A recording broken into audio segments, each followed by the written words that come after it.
Hey, this is Jake from Minimal Audio, and I'm here today to show you how you can fatten up your basses with Fuse Compressor. Let's go ahead and hop on over to Ableton and take a look at what we've got here.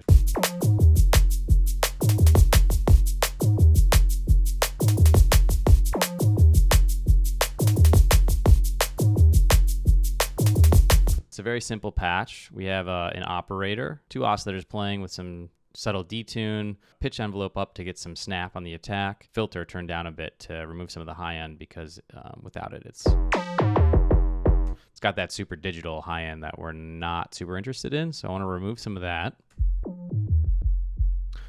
Cool, so now we have a nice body. I want to add a little bit of noise to it to bring some high end back, but more of that paper noise sounding high end, so that sounds like this.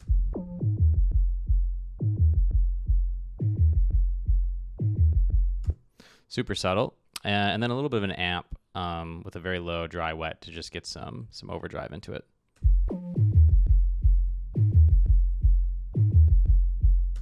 Cool, so by itself it sounds pretty nice and snappy, bouncy bass, works well with the drums.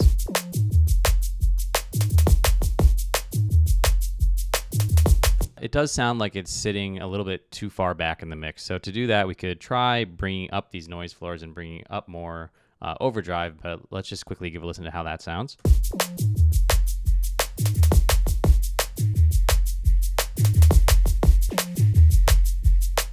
So it's not really doing what we want. It's adding more high end, but it's blowing out the low end of the sound also. So this is where Fuse Compressor really comes into play. So let's get it back to this nice point. And now let's go ahead and add Fuse Compressor onto it. So already, just by the default patch, Fuse Compressor adds a ton more presence to the sound. But there's still a lot more we can do with it. So let's go ahead and switch it over to 4-band mode because I kind of want to break up the spectrum. But what I really want to do for this sound is I want to get a bass, I want to get a mids, and then I want to get like a low-high band and a high-high band. Because what I want to do is make a super present sound, but something that has a lot of the lower high end of the spectrum, but not a bunch of the super top end. Solo this again, and I'm going to work out where these frequency bands are. So let's start with the high highs. Perfect. Now let's get the low highs. Yeah, so everything up until those harmonics from the actual bass sound. Then we'll get the mids. And that one's now well positioned. So now that we have those in the right spot, let's go ahead and dial in some of these compressor settings. So I'm going to start with the high end again. So I'm going to bring the upward threshold. So this is where the upward is going to be doing a lot of work for us. And actually, and now let's focus on this this low high area. So that's already sounding a lot better. Let's just go ahead and flatten the mids to get them more stable.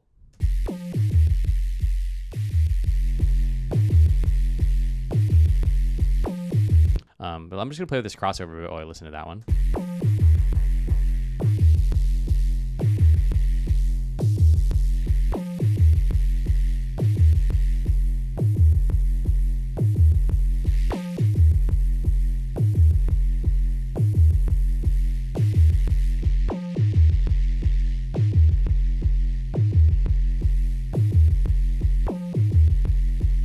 Cool, so that's sounding pretty nice.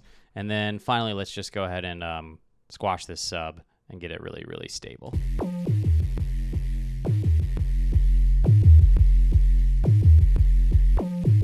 Cool, so then back with the drums again.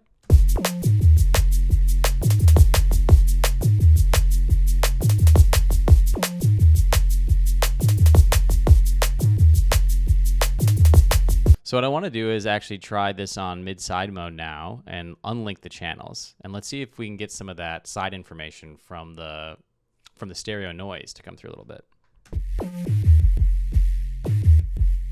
So it definitely came out a little bit too much though. So let's relink it back to the center channel a bit.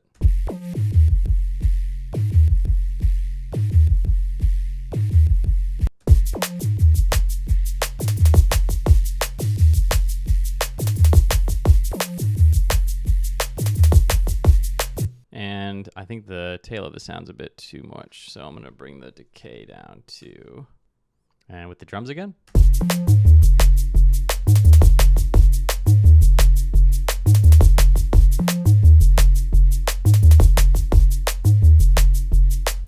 Awesome. So I hope that was informative of how you can use the multi-band processing inside a Fuse compressor to work on your bass sounds.